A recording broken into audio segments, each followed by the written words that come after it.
Hello everyone! Alam nyo ba, si Tita Wena biglang nag-crave ng fish sinantulan. Pamilyar ba kayo?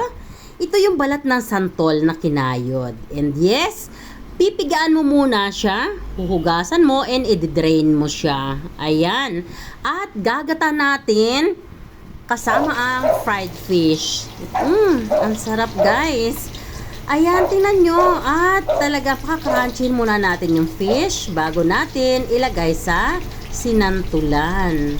Tingnan nyo naman yung ating fish. At siya nga pala, ang gamit kong fish dito ay grass carp para mas malambot ang laman at ang tinik niya nasa gitna lang. Para mas enjoy tayo na kumain, di ba?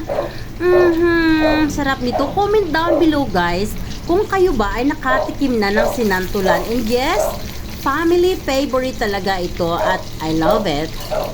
This is one of my favorite dish. So kaya naman, paulit-ulit ko itong niluluto. I love it. Yes. So dapat crunchy yung ating fish. Ganyan yung texture niya, oh. Ayan. So ayan, tama na yan. Tanggalin na natin one by one at ilagay natin sa empty plate. Ayan. Patuloyin muna natin yung oil para hindi masyadong oily. Ayan. Alam nyo guys, pag ako nagluluto ng sinantulan, actually pwedeng baboy, pwedeng chicken, or it's up to you. This time, ang ginamit ko ay fish. Yes. At dito nga rin tayo magigisa sa ating pinagprituhan ng isda. Binawasan lang natin ng mantika. Dito na tayo maggisa para mas masarap makuha natin yung lasa ng fish, di ba? Ayan, so siya nga pala dito ay naglagay ako ng young ginger. Minins ko siya para walang tapon, and then garlic and onions. So ayan, fry lang natin munang mabuti. Hayaan natin na fry muna siya bago natin ilalagay yung other ingredients na kailangan nating lutuin. Ayan. So, saute lang natin muna yan. At medyo scattered natin sa kawali para mas ma-even yung kanyang pagka-fry. So, ito na nga pala yung sinantulan natin. Ayan. So, if you can see, nasa strainer siya, no? Dito ko siya hinugasan sa strainer. Pagkatapos kong hugasan, ay pinakulo ko ng isang kulo. Pagkatapos kong pakuluin ng isang kulo, in-strain ko at kinumpress ko ng kutsara. So nakita nyo, super dry siya. Yan, ganyan magluto ng sinantulan. And then, haluin lang natin yan ng haluin.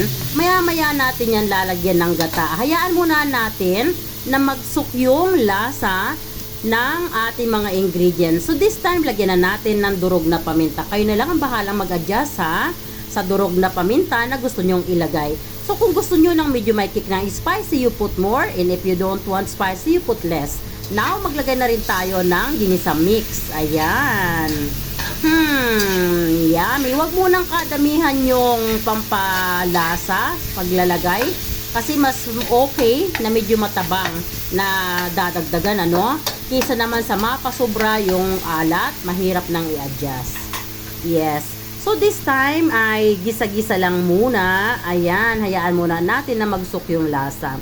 At ilalagay na nga natin dito yung gata. Ayan.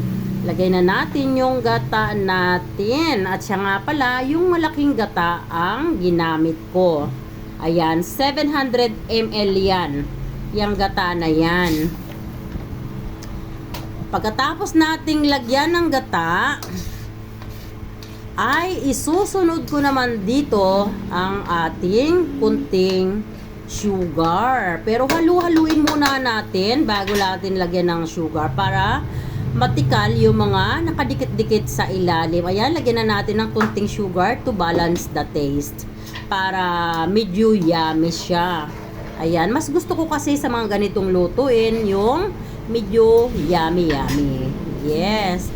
Ayan, so haluin lang para mag-incorporate yung ating nilagay na sugar. Then, ilagay na nga din natin dyan yung sili. Hindi ko lang dinurog. Naglagay na rin ako dyan ng pork broth cubes. Yes. Wala kasing fish, kaya pork cubes na lang.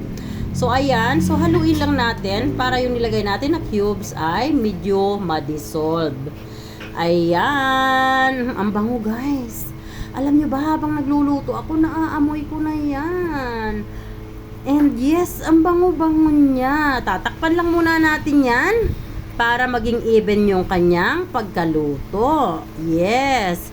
So, nakita nyo, yung panabi niya ay nagkakaroon na ng mga naglalangis-langis. Ayan. So, this time, meron akong nahalungkat na sayote sa refrigerator na masisira na. Ayoko kasing nasisiraan ako ng gulay. So, hindi ito dapat ihalo dito, no? Pero ihalo ko na lang siya. No problem naman. This is for consume of the family naman. Not to give aways, not for selling. So, anyway, this is just an option.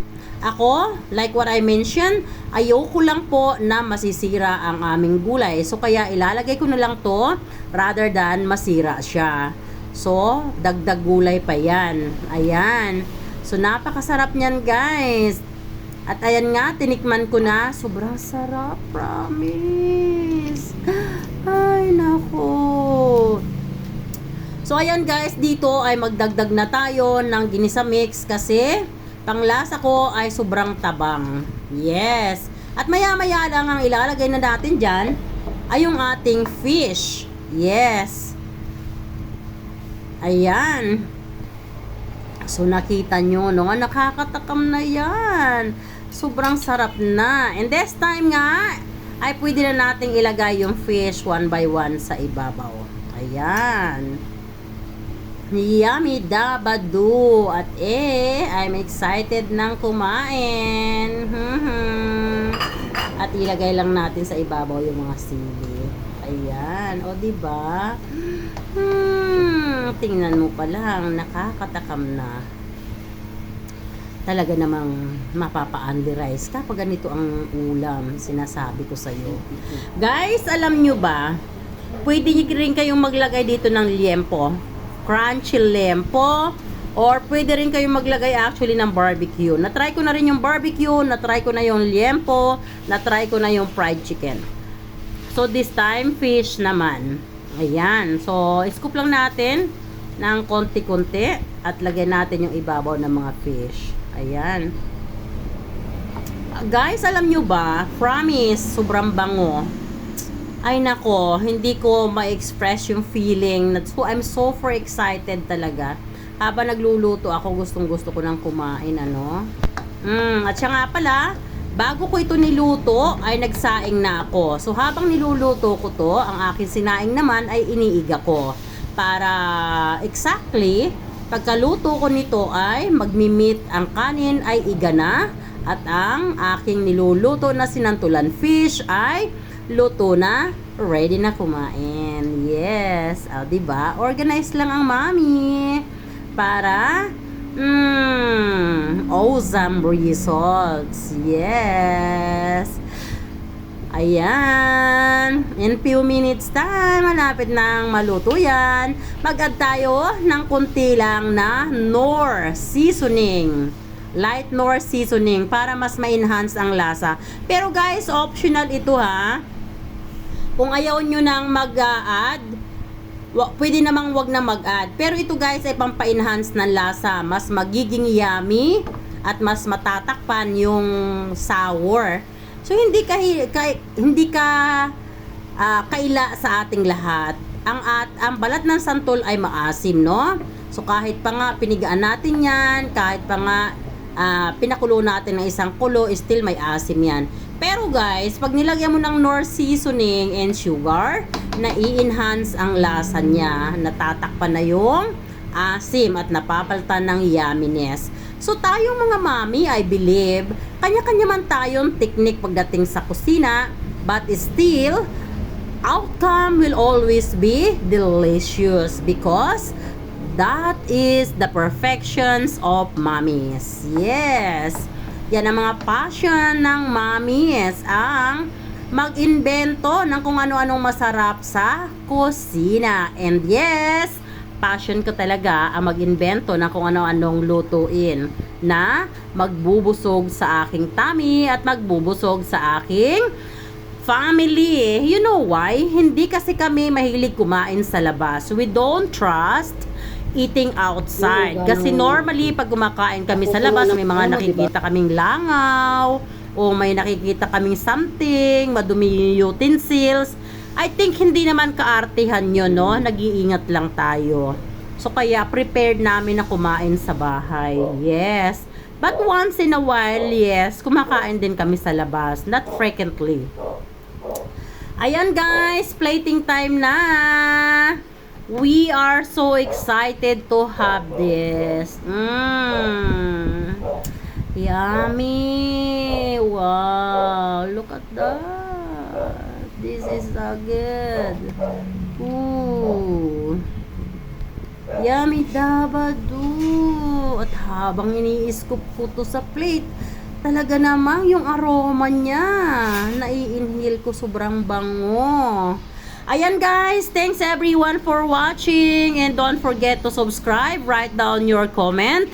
And if you guys handling YouTube channel too, I'm going to support you too. Yes, and if you are handling the Facebook too, I will also support you to Facebook. Please subscribe to my Facebook as well, and subscribe to my YouTube channel. Thank you so much. And Tita Wena always saying, don't forget to keep loving one another. I love you all guys, and God bless. Kakain na kami. So excited. Ayan, biyakin nga natin yung isda. Tingnan natin kung, ayan, kung gaano ka-smooth ang loob ng isda. So nakita nyo, sa gitna lang yung buto, no? Talaga naman, sino bang hindi mai-excite kumain pag ganito kasarap ang ulam? Yes.